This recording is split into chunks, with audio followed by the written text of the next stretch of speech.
Et le son Shopify, ça me faisait rêver carrément. Et puis maintenant, forcément, j'en ai des dizaines par jour. Donc, on découvre petit à petit que 10 000 euros par mois, ce n'est rien du tout en fait pour lui. J'avais jamais créé de site Shopify ou quoi que ce soit. Je ne savais Ok. même pas comment ça marchait et tout. Je dois être peut-être à 8 ou 9 000 euros net par mois. Mais c'est vrai que comme en Europe de l'Est, il y a une barrière d'entrée qui est bien plus importante, le fait qu'il faut avoir un stock, etc.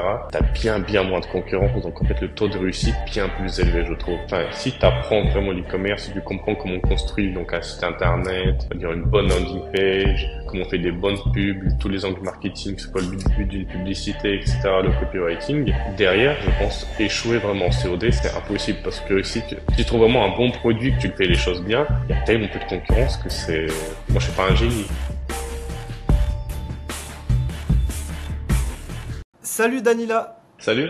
comment ça va? Ouais, ça va très bien, toi. Ça va bien, merci. Alors, est-ce que tu pourrais du coup te présenter et dire un petit peu aux personnes ce que tu faisais avant de rejoindre la Cash and Delivery Academy? Ok. Donc moi c'est Danila, donc c'est un prénom russe. Je suis russe de base, donc qui a déménagé en France il y a environ 10 ans. C'est pour ça que bon, c'est vrai que la vente dans les pays de l'Europe de l'Est m'a beaucoup intrigué parce que même moi je viens de ces pays-là. Avant ça, j'étais étudiant en école de commerce, donc j'ai 21 ans d'ailleurs, j'ai oublié de le préciser. J'étais en quatrième année d'école de commerce que j'ai arrêté il y a 3 ou 4 mois puisque je savais que bon, dans une école de commerce, on t'apprend toujours à être salarié, on t'apprend toujours à, on va dire, entre guillemets, obéir être dans une entreprise. On n'apprend pas l'entrepreneuriat, on t'apprend pas à créer, on va dire, une vraie entreprise. Et c'est pas quelque chose qui me plaisait puisque bon, c'était pas ça mon objectif. C'est pour ça qu'à côté, j'ai toujours fait donc plusieurs activités. C'est vrai que l'e-commerce en soi, donc les COD, c'est pas, on va dire, c'est pas le premier business que j'ai fait, mais c'est celui dont, enfin, qui me plaisait plus, car c'était, enfin, la vente en général, l'e-commerce, c'est où je me suis intéressé encore des années quand j'étais encore au lycée. Je regardais des vidéos de Yomi Denzel, etc. Mais forcément, comme tout le monde, j'avais peur. J'avais peur de me lancer. Et à un moment, enfin, je vais juste sur une vidéo YouTube. Je vois dans mes recommandations une vidéo de Tom sur le COD. Je me dis, mais qu'est-ce que c'est que ça? Puis je regarde, je découvre un peu plus. Je regarde d'autres vidéos sur YouTube. Je me dis, putain, mais c'est super intéressant, je connaissais pas. Après, du coup, j'ai fait un call avec l'équipe de Tom. Et je me suis dit, c'est peut-être une opportunité. Là, le moment où je me dis, il faut se lancer. Et c'est pour ça que derrière, je me suis dit, bon, c'est maintenant ou jamais, faut y aller, là, faut pas être là comme il y a 3 ou 4 ans où j'avais peur de me lancer avec le dropshipping, que j'avais peur de perdre de l'argent. Là, je suis allé à fond, j'ai réinvesti tout ce que j'avais fait auparavant, que ça soit donc dans mes alternances ou que ça soit donc dans les business que je faisais auparavant pour tout mettre au profit. Je me suis mis à fond, j'avais même arrêté, limite, de faire du sport, etc. Vraiment, tous les soirs, j'étais à fond, je travaillais 15 heures par jour, non-stop, non-stop, non-stop. Et forcément, ça a payé. J'ai commencé encore il y a quelques mois, 3 ou 4 mois, et pas un peu plus, peut-être 5, 6 mois, et bon, je pourrais très bien vivre de ça actuellement, mais pour l'instant, c'est vrai que je garde quand même à côté donc une alternance. Bon,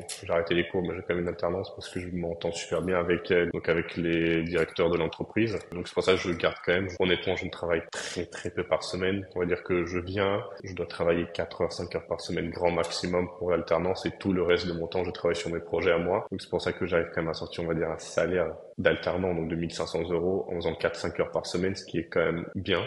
Et à côté, donc, je travaille toujours à fond sur mes propres business et sur l'e-commerce du COD, à côté de mon alternance. Donc, l'objectif de départ, c'était être libre financièrement et géographiquement, et surtout de pouvoir enfin trouver un business dans lequel je pourrais vraiment de travailler n'importe où et n'importe quand. Par exemple, j'avais fait des business comme par exemple, je pense qu'il y en a beaucoup qui connaissent donc l'achat-revente classique, on va dire, c'est vraiment le début de l'e-commerce, même si ça n'a rien à voir. Par exemple, c'est de l'achat-revente de vêtements, etc., où ça marchait quand même très bien, mais je me suis rendu compte je peux pas faire ça toute ma vie puisque t'es obligé d'avoir du stock chez toi, t'es obligé de recevoir des trucs, tu ne peux pas partir en vacances parce que ton stock, mais une fois qu'il est chez toi, bah t'es obligé de l'expédier toi-même, etc. Donc quand tu pars en vacances, bah tu fais zéro d'argent, donc tu ne peux pas t'es bloqué, ou sinon t'es obligé de partir avec le stock, mais dans des pays pareils qui sont européens, etc. pour pouvoir livrer les clients. Enfin c'était un bordel. Donc honnêtement, c'est pas ça qui me plaisait. Je me suis dit, je vais arrêter ça parce que même si ça fait beaucoup d'argent pour un étudiant, etc., c'est pas ça que j'ai envie de faire. Donc c'est pour ça qu'après, je me suis vraiment consacré concentré à 100% sur le COD, que j'ai découvert justement tes vidéos YouTube, je les avais tous regardés avec pareil des vidéos de Clément, etc. Je me suis dit, putain, c'est super intéressant. Après, donc, je suis allé dans le lien, j'ai réservé un petit appel. Pareil, j'avais parlé justement avec Alexis, il m'avait très bien expliqué les choses et tout. Je me suis dit, c'est quelque chose que j'ai jamais entendu parler. J'ai l'impression que c'est une opportunité. Même si j'ai découvert il y a quelques mois, donc c'est pareil, le COD, ça existe depuis des années et des années, ça existe depuis super longtemps, mais on n'entend jamais parler. On n'entend jamais de gars en France ou des e-commerçants dire, je fais du COD en Europe de l'Est. Ils vont tous faire quoi? Ils vont tous vendre. Donc aux États-Unis, en France, peut-être en Allemagne, quelque chose comme ça, mais ils vont jamais partir explorer d'autres marchés qui sont bien plus difficiles d'entrer finalement. Car c'est vrai qu'en France, aux États-Unis, tu peux faire du dropshipping, donc t'as pas besoin d'acheter du stock directement parce que tout le monde passe par avec la carte bleue. Mais c'est vrai que comme en Europe de l'Est, il y a une barrière d'entrée qui est bien plus importante, qui le fait qu'il faut avoir un stock, etc.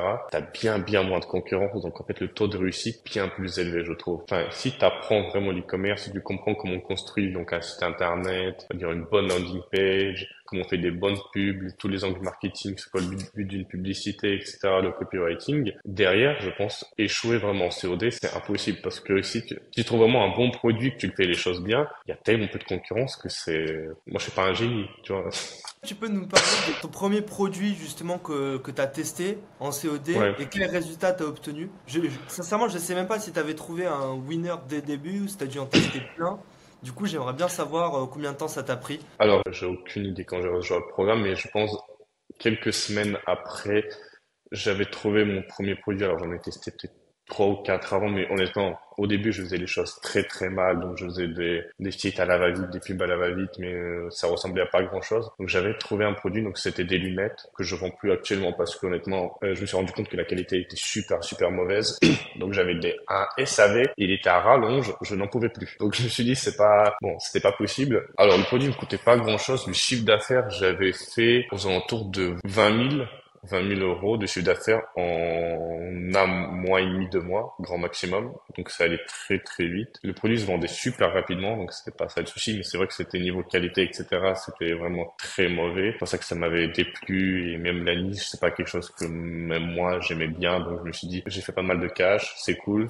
Là derrière, je pourrais donc ce cash-là, je pourrais le réinvestir dans d'autres produits. Moi, je me suis aussi formé forcément de mon côté parce que j'avais testé beaucoup de choses. Donc tu prends de l'expérience, tu comprends mieux comment les choses y marchent. Et derrière, donc j'ai choisi des produits donc avec mes critères qui me plaisaient plus actuellement et que maintenant presque chaque produit que je lance, à chaque fois ça prend. Genre maintenant, je sais comment créer donc un bon site internet, je sais comment créer une bonne landing page, le bon suivi, comment parler aux personnes sur le site internet, comment parler aux personnes dans des publicités et honnêtement, presque à chaque fois ça marche. Genre chaque produit que je sors, je sais qu'il va se vendre. Donc une anecdote, c'est que comme je t'avais dit, donc je suis en alternance dans une entreprise et il y a un patron dans cette entreprise qui a presque mon âge, il a 26 ans et à côté donc il veut créer donc une société avec moi justement d'e-commerce parce qu'en fait c'est une agence de marketing dans laquelle où je travaille et à côté il veut créer donc une deuxième société d'e-commerce avec moi et du coup dans cette société donc on a fait quelques petits testings. Là pour l'instant la société n'est pas encore créée mais on a fait quelques testings de produits. Bah, pareil, à chaque fois, donc on a testé un seul produit, il prenait directement, on en a testé un autre, il prenait directement. Sachant que donc là, directement, enfin je travaille avec lui, donc on va dire avec mon associé entre guillemets, mais pour l'instant rien n'est fait, il n'y a pas d'entreprise créée. Là c'est lui qui a investi 100% du stock, 100% des publicités, donc finalement moi j'apporte juste mes connaissances et je prends donc un billet dessus. Et si je peux ne pas acheter de stock, ne pas payer de publicité derrière et uniquement apporter mes connaissances et avoir de l'argent en retour, pourquoi pas. Enfin je pense que j'ai fait 15 000 euros donc avec le premier produit qui était des lunettes. Là actuellement j'en ai deux autres qui marchent donc au total donc j'en ai eu trois on va dire en COD. Actuellement je suis à environ 60 000 euros de CA. Donc c'est vrai que comparé au un mois et demi, 2 mois que j'avais fait les 15 000 euros, 60 000 euros aujourd'hui, ça paraît peu, mais c'est parce que j'ai eu énormément de hors stock, énormément de délais où j'avais vraiment un mois et demi, 2 mois de délai de livraison. Donc forcément, il y avait des mois où il y a rien qui rentrait, mais aujourd'hui, on va dire c'est très bien en marche. Donc j'arrive à avoir un très bon roulement où il y a toujours des problèmes de stock, mais ça se règle assez rapidement. C'est juste quelques semaines et après ça repart directement. Donc petit à petit, plus on gagne d'argent, plus on fait du cash, plus on peut acheter du stock rapidement et donc moins on a des problèmes là. C'est vrai qu'au début, on peut avoir souvent des problèmes où notre produit tombe hors stock, donc on fait plus de cash. Mais dès qu'on reçoit de l'argent des commandes, on peut racheter plus gros, etc., etc. Et derrière, donc on n'a plus tous ces problèmes-là. Aujourd'hui, donc j'avais fait 60 000. là pour l'instant, donc ça se vend de plus en plus, forcément. Comme j'avais dit, il y avait des journées où j'avais tapé les 2 000 € de chiffre d'affaires, ce qui était donc très propre, sachant que j'ai commencé il y a 5 mois, honnêtement, oui. J'ai commencé il y a 5 mois et aujourd'hui, donc je peux taper les 2 000 € par jour avec un seul produit parce que l'autre il est en hors stock, donc c'est-à-dire que si j'avais les deux combinés, je pense que j'aurais pu taper largement les 4 000 € très facilement parce que l'autre il tournait déjà à 1 500, 2 000 € par jour, lui tout seul. Et les deux combinés, je pense que je pourrais tourner à 4 000 € sans aucun souci. Mais c'est juste, voilà, le jour où j'aurai un très bon roulement, où mon capital il va grossir de plus en plus, ça va marcher bien. Et sur les 60 000 € de chiffre d'affaires, sur un des produits, j'avais calculé justement il y a pas longtemps, j'avais 40% de bénéfices sur toutes mes ventes. Et sur l'autre produit que j'ai environ 30% de bénéfices. Et j'avais jamais créé de site Shopify ou quoi que ce soit, je ne savais même pas comment ça marchait et tout. Vraiment, c'est la première fois où j'ai créé un compte Shopify, justement, c'est en regardant ta formation. Et je me souviens, je regardais chaque seconde et tout pour louper aucun clic que tu fais pour faire exactement tout pareil. Et après, j'ai suivi les choses et puis ça a pris petit à petit. Après, faut pas se mentir, faut pas être bloqué dessus parce qu'il y a beaucoup de gens, je pense, qui achètent une formation et qui se disent c'est bon, c'est la formation qui va me faire devenir riche. Alors, oui et non. Tu peux apprendre des choses, mais il faut aussi se cultiver par toi-même. Il faut apprendre les choses par soi-même. Genre, si on achète la formation et on fait, on va dire, le minimum, en disant ouais, bah je l'ai acheté, j'ai fait ça, mais ça a pas marché. Oui, mais bon, si tu travailles peut-être pas assez, peut-être tu fais pas assez de choses bien, peut-être la formation ne suffit pas à 100%. Peut-être il faut regarder ou il faut apprendre autrement par d'autres biais. Parce que peut-être il y a des choses que tu as mal compris, donc il faut que tu regardes une vidéo supplémentaire que tu trouves sur YouTube, etc. par rapport à, comme par exemple le copywriting où c'est beaucoup plus dur d'expliquer dans ce genre de formation, mais que tu dois apprendre par toi-même pour faire vraiment les choses bien. Mais si tu fais, on va dire, les choses, pas bien, mais tu fais les choses à la va-vite juste parce que tu as acheté une formation et tu penses que c'est très facile une fois que je pense qu'il y a beaucoup de gens qui se reposent uniquement donc sur la formation, mais qui ne vont pas, on va dire, se former autre part ou même se former eux-mêmes et ils s'échouent tous comme ça. C'est pour ça qu'ils vont souvent venir critiquer. C'est pour ça que la vente de formation, parfois, ça peut être très compliqué. Je pense qu'il y a beaucoup de critiques sur ça où les gens vont dire, ah, c'est de la merde, j'ai pas été riche grâce à toi. Maintenant, c'est pas, enfin, à cause de toi, mais non, c'est pas à cause du gars qui t'a vendu la formation que t'es pas riche. Ta faute, en soi. Du coup, la première vente hors testing, du coup, enfin, même en testing tout court, hein, la première notification que j'ai eu Shopify, c'est en COD. Aujourd'hui, forcément, j'ouvre mon téléphone, je vois il y a des notifications Shopify non-stop. Je me dis, je m'y attendais pas. Alors que je me souviens, la première notification que j'ai eue sur Shopify, je crois que j'ai screen, j'ai même fait une vidéo dessus. J'étais trop content. Parce que c'est un truc où c'était le son de Shopify, ça me faisait rêver carrément. Et puis maintenant, forcément, j'en ai des dizaines par jour. Bon. Donc le premier produit que j'ai vendu, donc ça a pris, etc. Mais j'ai vu que la qualité était vraiment pas top. Mais c'est quand je me suis dit, bon, faut que je reparte sur de nouvelles choses, sur des bonnes bases, etc. Et que j'ai vu que donc le prochain produit que j'ai testé directement, il a pris. Je me suis dit, je tiens un truc. Enfin, je comprends enfin comment ça marche et que je ne teste pas juste en no stop comme ça en mass testing. Là, je comprends vraiment comment choisir un produit, comment créer donc vraiment tout de A à Z bien, comment bien analyser donc que ce soit les concurrents, vraiment tout leur parcours, l'évolution de la marque et vraiment donc s'inspirer de ce qu'ils ont fait au début et comment ils ont réussi à monter jusque là. Et forcément donc en prenant on va dire tous ces éléments en compte, chaque produit que je lance aujourd'hui il prend, donc forcément j'étais super content. Donc là je vois que le prochain produit donc après donc les espèces de lunettes que j'ai vendues il a pris, je me suis dit incroyable. Donc je vendais celui-là et ça se vendait super bien. Je me suis dit je reçois pas mal d'argent, bon je le gère aussi très mal parce que forcément donc le produit était en hors stock, mais je fais quoi comme un gros génie, bah je teste un autre produit qui prend super bien aussi. Je fais quoi, bah je commande l'autre produit avant de commander le stock du produit actuellement qui marchait bien. Donc mais bon, c'est des petites erreurs comme ça, mais après, je sais qu'avec le temps, ça serait résolu très facilement. Pour anecdote aussi, j'avais demandé des prêts à la banque, etc. Bon, avec ma situation actuelle, je me suis fait refuser partout. Je disais, je peux vous rembourser 20 000 € en 4 mois. Ils m'ont dit non. Je dis, bon, enfin, non, en 4 semaines, j'avais dit. Je dis 20 000 € en 4 semaines, je vous le fais. Ils m'ont dit non. J'ai essayé des gros coups de bluff, mais non, ça marchait pas. Sur le programme en lui-même, bah alors il est très bien, honnêtement, on apprend beaucoup de choses. Donc pour les gens bon, comme moi, alors j'avais jamais écrit sur Internet. Bon, même si actuellement je suis alternant, donc j'avais déjà de l'expérience dans du marketing. Mais bon, c'était du marketing surtout donc lié à Google, donc que ça soit le référencement naturel ou Google Ads. C'est vrai que j'avais plus une ouverture d'esprit, donc peut-être je suis parti avec une bonne base, on va dire au début, mais je n'avais aucune idée quand même pour comment créer un site Internet. Je voyais les gens le créer tous les jours, hein, forcément dans l'entreprise dans laquelle je travaille, mais je n'avait aucune idée comment créer réellement un site internet, un Shopify, une landing page, etc. Et justement, aussi en regardant l'information, en apprenant que j'ai tout appris. Et je pense que c'est jamais trop tard. Même il y a des années, en fait, pour moi, donc quand j'ai vu ta vidéo il y a 5 mois, je me suis dit que c'est un truc qui est révolutionnaire, que c'est aujourd'hui, il faut prendre l'opportunité. Mais en fait, l'opportunité, elle était toujours là. Il y a 5 ans, elle était là. Il y a 6 ans, elle était là. Parce que par exemple, je regarde aussi beaucoup d'interviews quand je travaille. Et j'ai regardé une interview pour anecdote de Nathan Sanaouja qui vient de la ville où j'habite. Donc c'est une personne qui avait une agence de marketing d'influence qui en parlait donc qu'il y avait beaucoup d'e-commerçants qui faisaient aussi du coup du COD il y a 5-6 ans, mais qui n'étaient pas du tout réglo, qui faisaient pas les choses bien, qui avaient des moyens de paiement pas du tout adaptés pour ces pays-là. Les livraisons étaient super mauvaises et du coup, lui, comme il faisait du marketing d'influence, il avait énormément de problèmes avec les marques. Enfin, avec les influenceurs, les marques, etc.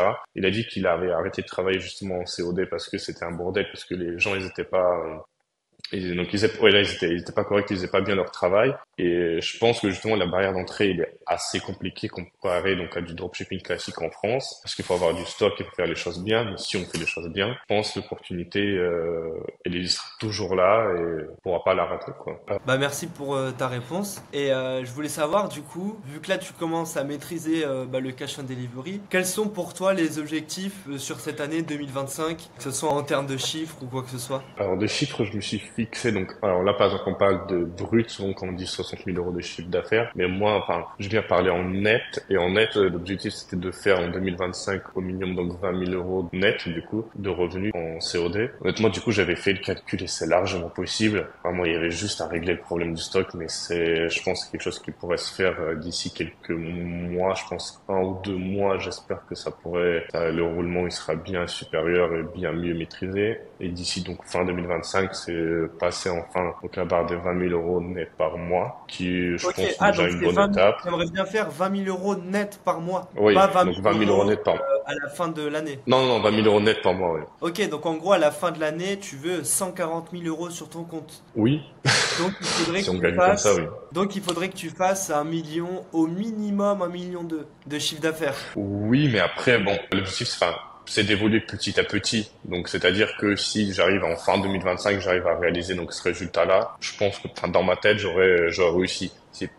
Donc si je prends, par exemple, là, je ne sais pas combien je fais exactement de net parce que je réinvestis vraiment 100%, je ne garde rien littéralement pour vivre. Donc pour un négo, vraiment, je vis dans un studio tellement pour vivre, voilà. Et même je squatte même pas chez moi pour vivre. Mais là, je dois être peut-être à 8 ou 9 000 euros net par mois actuellement, donc avec tout ce que je fais à côté. Et donc l'objectif, c'est vraiment passer la barre des 20 000 rapidement et puis vraiment scale de plus en plus et c'est infini, je pense. Et est-ce que tu aurais du coup un dernier mot pour ceux qui veulent se lancer justement en cash and delivery Moi, je dis allez-y. Juste ne reposez pas sur les acquis, ne reposez pas sur ce que vous pensez, ou enfin, et ayez une ouverture d'esprit grande. Enfin, je pense qu'il y a beaucoup de gens qui ont un mindset assez limité. Il faut se dire que dans la vie, tout est possible. On peut partir de zéro et réussir. Honnêtement, on peut tout faire. Je pense que si on vient, par exemple, de France, dans une petite ville, on va se dire que de faire déjà 3 000 euros par mois, c'est énorme. Faire 10 000 euros, c'est vraiment destiné aux grandes entreprises, aux grands chefs d'entreprise, etc.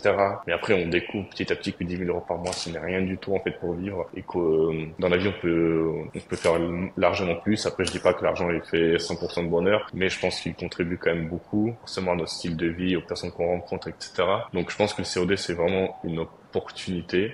En tout cas, moi, ça a changé ma vie, honnêtement, parce que j'avais essayé beaucoup de business, que ça soit des trucs de con, comme je te dis, l'achat-revente, crypto, mais bon, crypto, c'était, je pense, juste par tendance, il y a encore des années et des années. Après, j'avais fait même de l'OFM, hein. OFM, ça avait marché, j'avais fait 5 ou 6 000 euros le premier mois, mais j'ai fait, je crois, 3 semaines d'OFM, et en 3 semaines, j'avais fait 6 000 euros, parce que pareil, c'était du marketing, je comprenais très bien comment ça marchait, mais niveau éthique, ça me plaisait pas trop, c'est pour ça que j'ai Ouais. préféré d'arrêter, et vraiment me consacrer à 100% sur du COD. Surtout, je savais que c'était vraiment quelque chose qui était vraiment bien plus long terme, parce que l'OFM, même si je faisais de l'argent cash très rapidement, et que du coup, derrière, j'avais beaucoup de bénéfices. C'est pas quelque chose, je pensais que ça allait durer sur long terme. Et Ouais. moi, mon objectif, c'est de faire quelque chose qui dure et qui est faire quelque chose de bien. C'est pour ça que je pense que le COD, c'est vraiment pour moi, donc ça reste quelque chose qui a changé ma vie, vraiment. Bah écoute, merci beaucoup en tout cas pour ton témoignage. C'est vrai qu'il est incroyable qu'à seulement 21 ans, t'as pu atteindre des chiffres comme ça.